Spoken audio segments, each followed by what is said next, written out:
us the Cursed Hollow. Alrighty guys, well here on Cursed Hollow we see a diverse pool of heroes. Abathur quite powerful here, Tyrande often used for the Vision, and there is a very early Tyrande ban by Tempo Storm. Yeah, they know that this is something that Complexity really likes to run. We saw that actually even banned out in the previous match as well. They know they paired this with the Arthas. They've been really showing that they like Jaina. That seems to be one of their first picks as well. I think it's a smart pick, you know, and if it worked, just keep running with it. Tyrande is slowly starting to prove to be the centerpiece of Complexity strategy this weekend. We've seen Tyrande with Arthas, Tyrande with Rexxar, all of which proved to be pretty effective here, but Zeratul will be taken out. And Tempo Storm, they have a few options here, Leoric or Johanna, or maybe even something unconventional. Yeah, Uther makes perfect sense here though, because of how much priority we've seen on this hero throughout the weekend. I love this. We saw Cloud9 do this in the last match. Actually, Tyrande was their ban. They forced out that Zeratul ban, and they just grabbed Uther right away. There's so many strong pairings. You can go like the Machine Gun Jaina in the Tempo Mage, I like to call it, in the front line. You can run with those melee assassins for the critical damage as well. Very strong hero. Okay, we'll have to see if that is something they're looking to prioritize early on. There is the Jaina, proven to be a very strong asset to Complexity's lineups many, many times. And we even saw that was probably their ticket to making the comeback in the last game, especially grabbing that arcane power at level 20. Didn't quite get to see that panned out, but I know that Trummel is really good with those flanks and can do a lot with the hero.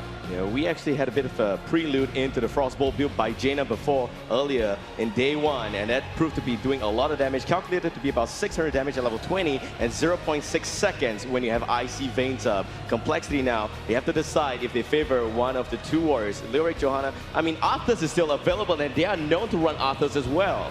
Very, very good points. Yeah, it's tough to say here. I mean, if you pick Arthas or Leoric, you're setting yourselves up to grab one of the other ones to go with it. But Tempo Storm, they've been playing a lot of Johanna lately as well. So but there's Arthas here on the side of Complexity. I like that a lot. This could persuade Tempo to possibly either pick Leoric or ban out Leoric to deny the Bruiser Bro pairing. Tempo Storm had a lot of their strong damage dealers taken away by Complexity's lineup in the last game, particularly Valla, something that they feel very comfortable running and they grab in a lot of their games. We're going to see the Leoric actually got a lot done with the March of the Black King in that last battleground. What are they going to follow this up with to round out their damage, probably? So the Kings will split sides, and the Starcross lovers will go to Complexity. Wow, that's a sick drawing right there. Thank you, sir. Really awesome. I want one. Leoric Uther for Tempo Storm, one more pick here. Will be a damage dealer for sure. Do they want it Valla, or do they want to go for something a little bit more unconventional? It will be Sonya! Oh man, Kubi, they're picking up your girl Sonya here. Is going to be played on Cursed Hollow. So much power in that front line, especially through a Divine Shield on there, allowing Sonya to do so much damage and healing with Whirlwind. It's a very early show on this hero, and the interesting thing, again, is she is weak to those the stuns that could be thrown out, and there's still 3 picks available for Complexity. They know that they have a lot of warriors under their belt. Even picking Rexxar could be detrimental to Sonya in this particular case. I'm curious to see how Tempo Storm is going to follow this up. All right, moving on, we got Zagara and Kael'thas getting banned out, so not going to see the Fiery Mage coming to either side here. Zagara providing great zone control will also not be possible. Valla will go to Complexity again. Like you said, Jake, in the last game, that's a comfort pick for them. They have to fall back on something reliable. 2 damage dealers, both range. Arthas is going to hold the front. Who do you think is going to be their healer here? I'd like to see, well actually I would almost say like Johanna. Like if Tempo Storm showed yesterday that they run triple warrior, it makes sense to grab a support here, but they are going to go for another warrior. So they actually opt to go with Rexxar Complex. Been playing a lot of Rexxar this weekend. Misha does have a pretty safe stun to stop out that Whirlwind of Sonya. And that's actually pretty good. We've seen Rexxar as a huge counter against Sonya in Complexity's games against Ralix. Those were really good. And we've got 2 warriors for Tempo Storm. They have got a priority pick here, 4 more damage dealers. But we don't know for sure if you're going to see Raynor moving forward, because Raynor really rips those warriors apart with those right-click damage. Sonya, Leoric, they set up the stage right well. But here we go. Raynor's going to get picked up really well. Yeah, it's a very, very strong hero. We've seen this run in the past against the multiple warriors, the Giant Killer. Really just the auto attack style. Raynor does a lot to sort of push them back. And again, pushing with the Hyperion. We saw Tempo Storm running this in their series against Cloud9. Very, very effective in terms of cleaning out the keeps and really pushing them to end the game. Yeah, and just the zone control you have fighting over those tributes. It's such a powerful, heroic. But Tempo Storm, they've got one more pickup. They already have 2 frontliners. They've got Uther here, the final assassin. It could be a Warrior as well, man. We're looking at a possibility here. And it's a Muradin! Here we go! Triple Warrior for Tempo Storm. They've rocked this kind of lineup before. They're looking to do that to destroy Rexxar, Arthas, and Misha. Yes, it's going to allow them for a lot of control. They can just keep Reynor alive in that backline. He will be able to dish that damage out. Sonya getting in there, and that's also meaning a little bit more appeal for the hero as well. The Divine Shield. I think Tempo Storm has really set themselves up something that's very different. We have seen a little bit of this out of them in this tournament so far, but not traditionally. Wow, Kharazim getting picked up right here, taking a page out of Ralic's book. Are we going to see the 7-sided strike or Divine Palm? I'm kind of leaning towards Divine Palm because we're looking at a lot of possible stack of damage coming up from Tempo Storm. But you have to realize the threat that exists with 7-sided palm, or excuse me, 7-sided strike as well. It's such a diverse hero, especially against Triple Warrior. 8% damage dealt from each strike from that 7-sided strike, and when you have Triple Warrior, their health pools are bigger. So 8% damage, well, that adds up quite a bit. Yes, Relix was able to show us some of this play earlier on in the tournament, how they're able to sort of isolate and actually roam with Kharazim, especially after level 10, to punish some of this Warrior play. A very exciting pick, a great counter. We're going to have to see if it pans out. We're going to head on into game number 2 of this series. This is do or die time for Complexity. They have to take this to keep their dream alive. All right, Jake, thank you very much. And now we are going into Cursed Hollow. Ladies and gentlemen, make some noise. We have Complexity's tournament life on the line right now. Tempo Storm will in the blue corner. And we got Zuna playing as the Leoric Soldier onto Muradin. Athlon will be on Sonya. KO on that Space Cowboy Reynor. And Dreadnought will be the Uther. And on the right side of the battleground, Complexity with their backs to the wall. They have to take this game. Jaximus is going to be on the Rexxar. Hans will be playing Vala. Caterpillar on the Arthas. Trummel's going to be playing that patented Jaina. And Blake's on the Kharazim.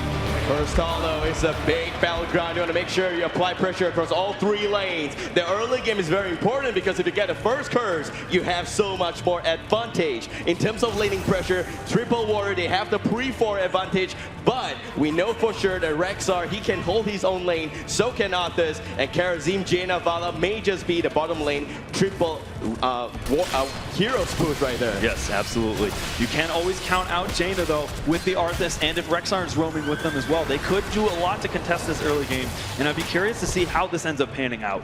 Right, Rexxar is going to be top lane already. Vala station at the bottom lane. Rest of Complexity is at the mid lane, actually. And for the rest of Tempo Storm, they're just doing a bit of a movement rotation right now, deciding who should go where. Triple Warrior actually sticking together like glue right there.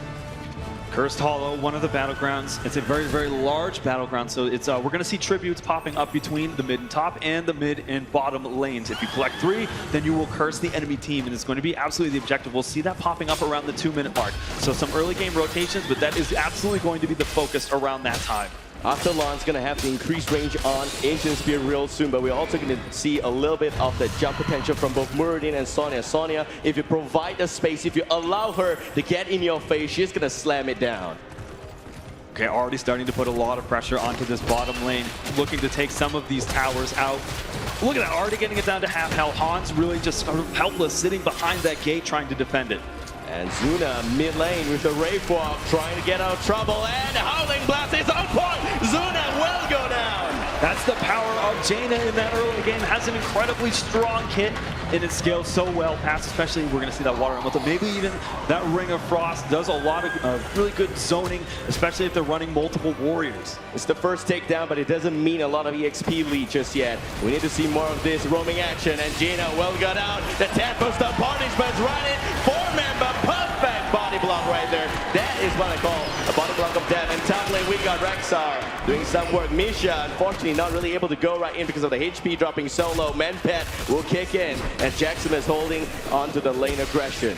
A really strong rotation earlier there from Tempo Storm. They did end up losing Zuna, but they fired back knowing that Complexity would be in the area looking to take their Giants as they spawn right at that 2-minute mark. Athlon on the Sonya, a very strong mercenary camp, someone who can take those mercenary camps very quickly, and they're going to play to that to their full advantage before these tributes pop up. All right, tributes going to pop up real soon right now. And Tempo Storm, like you said, man, could be they're looking for the siege camp. They're going to find it. And the tribute will spawn just nicely as well. Top tribute may not be exactly what Tempo Storm wants, but they're also in the vicinity. We got Complexity doing a bit of a rotation. And the thing about Karazim is that pre-70 doesn't really have much heal. Trouble now. Meanwhile, in a lot of trouble, Draino will connect. Trouble will take the ball. Perfect stumble right there. And after that, the world staying alive. Caterpillar needs to pull right back. We see Karazim going in to do some heals right there. And we also got Misha going down. Tempo Storm will get the first tribute. The fact that they were able to get Arthon out of there was really going a long way for them to be able to secure this first tribute. They have grabbed it. They're even looking for more punishment. And they're not going to get anything right there. Raynor is doing all of those consistent damage. Vala did not join up with the crew. She's looking for some bottom lane aggression. Gonna get some EXP soaked up as well. Giants pushing in the top lane. They know that they want to just try to defend this as long as possible. Arthon just really getting in the face of those multiple warriors. Stuns a bit far away.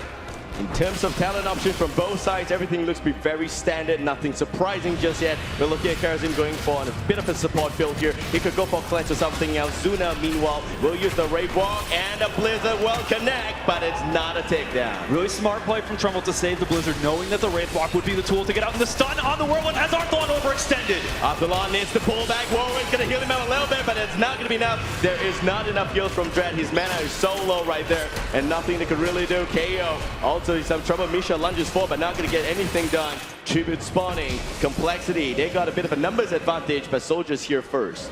Yeah, he will be respawning and should be able to get up in time. Soldier just needs to sort of stall this out as long as he can. See that Death Coil going out, trying to push them back, Cattle. Activating that Frozen Tempest to push all the heroes from Tempest Storm back.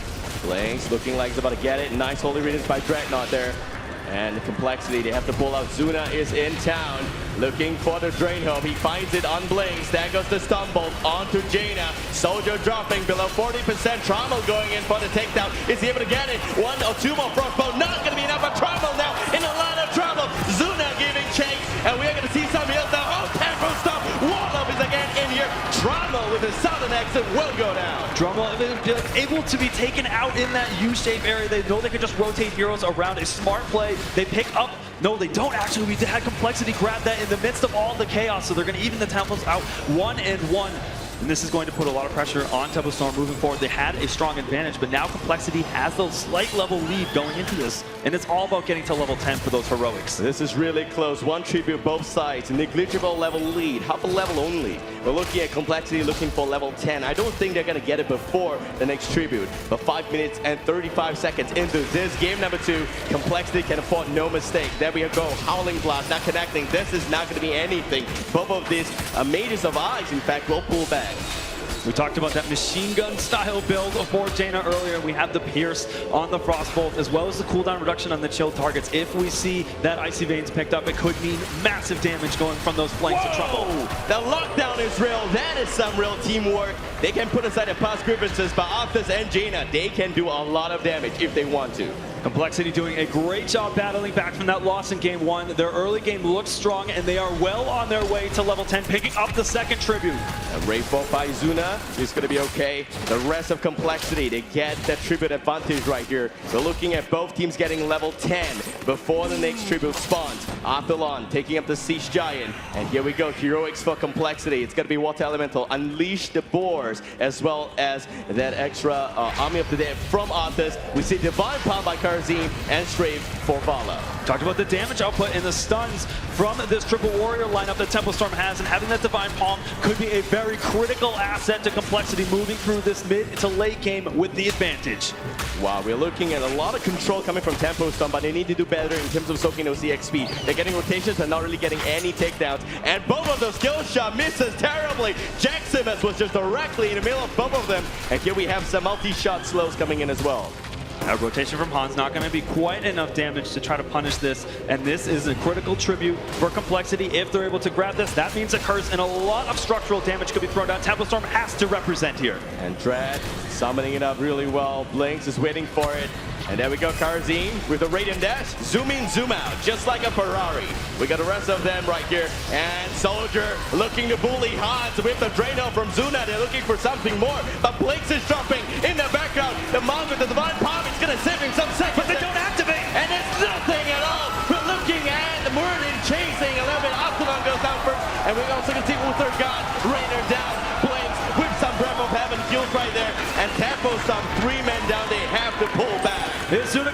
punished for this as well. Misha is out, so that means no stuns quite available. We're going to need to see Halabasi's not going to be able to get out. This means that all the members of Tempo Storm are taken out in the meeting process of that fight. A great battle. They're going to be able to rotate, take that tribute, and all of a sudden Complexity takes a large lead. The biggest problem of the fight right there was Tempo Storm splitting the targets. They didn't have a focus target. You got 3 warriors, absolutely good luck down, but you're not looking at taking down any heroes. That's going to buy a lot of time for them to reposition, and Complexity did just that. They punished them right nicely. That Divine Palm was a bit of a distraction. Murden fell for them. By the time he joined with the rest of his team, the fight's over. Okay, with this curse, Complexity opts to take their boss. Tempo Storm quickly able to realize that this was the rotation from Complexity to start to take their own, and Complexity hasn't realized this quickly enough, or perhaps they've made the assessment that they wouldn't be able to get there in time to punish this. Karazim still hit it in that direction. Will not be in time. Blinks is here, rest of the team. They realize what's happening. The curse looks like it's doing some work on the top lane, but Leoric's heading in that direction already. Complexity, they may actually have to defend the boss instead of pushing right now. Yeah, not something that they wanted to be doing while they had their curse active. We see Trumbo is taking the Giants, continuing to just set up for more of a pressure lead. They're not trying to take any kind of risky play to get additional takedowns. They know they have a lead, and they're just going to continue to sit on it into that later game. And the boss doing some work in the bottom lane. The structures will go down in front, but the fort should be saved right there. And level 13 for Complexity. We have a bit of a Quicksilver up on Karazim. We're looking at also the Wildfire Bear for Rexxar for more damage. And Icy Vein, it is the Machine Gun Frostbolt. There it is again, reduces the cooldowns of all her abilities, and she's going to be able to put out huge amounts of damage during that short time. And again, I have to highlight once more that Trumbo is really good at finding those types of flank positions, so watch out for that as Complexity looks to try to put the pressure on Tempo Storm. Gina's got a lot of burst. We actually saw this before.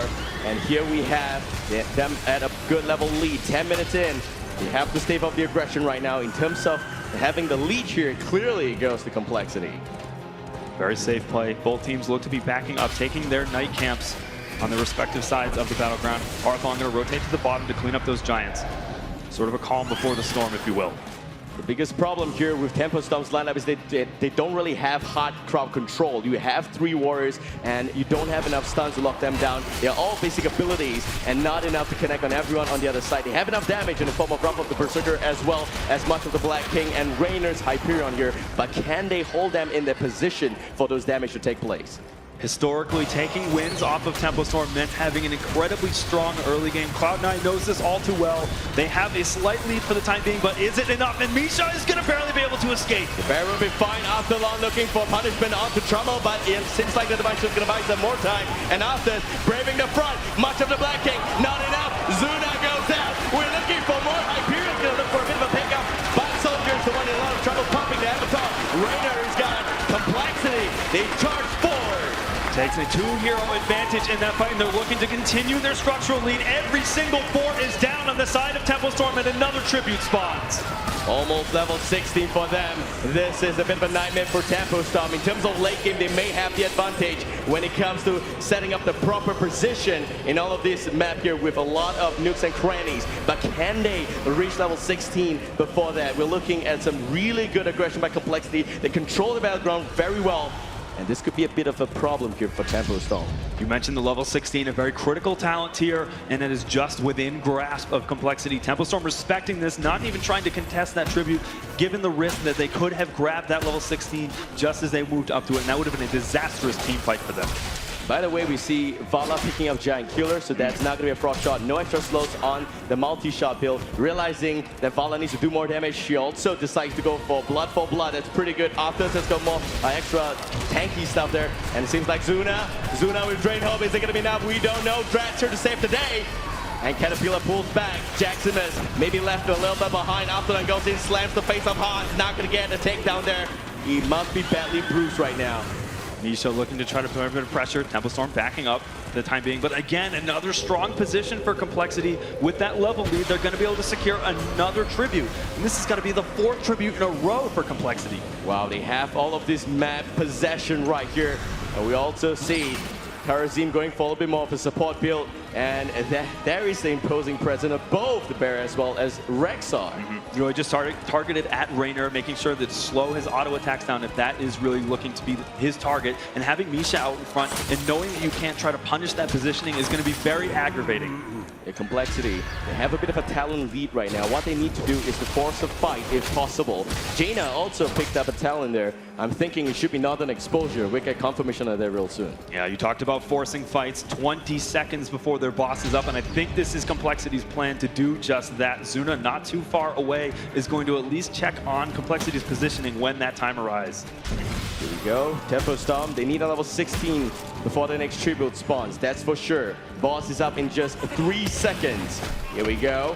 Complexity knocking on it. Tempo Storm, they know something is wrong. None of Complexity's members are on those lanes right now. It's either going to be an ambush or a boss, and they check it out. They find them there. Are they going to put up a stand? There goes Macho the Black King, but it's all too late. Zuna dropping a lot of HP, doing minimal damage now with the right ball. Not going to get anything that KO with the Adrenaline Rush. There goes also Misha, looking for Misha Chuck, and a bear will not even need to run forward. Karazim, Raiden dash to the back line there. Soldier, Optolon, they have to get up. That's a two-man stun. Zuna waiting for respawn, but Karazim goes down. Soldier with some lockdowns, and Drag with the Divine Shield onto Optolon. That's some good support coming into play. Vala getting boxed out by both warriors. There goes Angel Spear, and the Sex Big Slam. Last hit, well connect. Complexity all of a sudden losing their fighter. Kind of feeling a two-man Howling Blast. We're seeing Warrior versus Warrior. This is the all-new Warrior show, guys. Soldier looking to try to get some punishment on Cattle, and this is going to back it up. This should close out the team fight, not before. Big advantage being taken from Tempo Storm. They secure their second tribute, but there is a big story to tell, and that is the boss that is pushing in the top lane for Complexity. So while not the best of team fights in terms of results, the fact that they have this pushing is going to be something that Tempo has to respond to.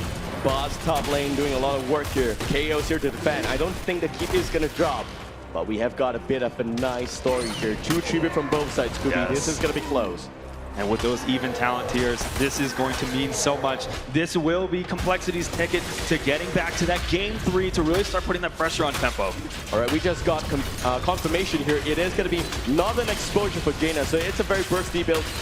All she needs to do is just to click on Icy Vein and throw out those Frostbolt. That's going to do a lot of damage already with Blizzard going in as well as those Cone of Coal. That is a bursty Jaina. Complexity very daring, maybe even looking to force another fight. Is Cattle out of position? And Cattle needs to be safe here. Karazim is there for the Echo of Heaven with a bit of extra heal. Actually, no, Breath of Heaven only. And we also can see Misha with a bit of a charge in. Zuna is not going to do anything to the bear right there. He's actually very bear friendly. Forcing the position, Complexity is going to back up. They relinquish control of the boss for now, but I don't think Tempo Storm is looking to take that much of a risk. And there's that critical tribute you were talking about, Babel. How are the teams going to respond to it? Because a curse at this point in the game definitely will mean keeps for Complexity. Tempo Storm needs to buy some more time for one simple reason. Wrath of the Berserker is not up for the next 9 seconds, but Dreadnought is there. And we got Sonya at the choke point. Candles racing over, but we have Tempo Storm with the curse off the line. He's pulling back. Complexity's in a good spot for a takedown. They go in for Dreadnought. He pops the Divine Shield. Here comes Hyperion. Reina calls his cowboy from back Old Town there. Jaina goes down. There goes Macho the Black King. 3 targets in a lot of trouble. And we're going to see Drag with some heals. Uther is still alive. And Caterpillar with those slows. Divine Palm in blocks. We're going to see Outlash with a bit of HP here. But Soldier, Mensum, and Hans. He is in a lot of trouble right now. Optolon being chased by Rexar. We're going to see Ancient Spear. And it seems like Rexar will get hunted right now. A full man wipe, completely taken out. Tempo Storm knows that they have this curse for another 30 seconds. They are going to get a lot done with this, getting their sights onto the keep. Big play by Dreadnought. He was the reason why everyone was able to hold the aggression. Great heals from him. And also you have a 5-man team wipe. This translates to a lot of things. If the core goes, if the keep goes down, the core may also go down. This is what Tempo Storm is known for. They know they have this advantage and they're moving in to take this to secure their spot to the BlizzCon. Jaina is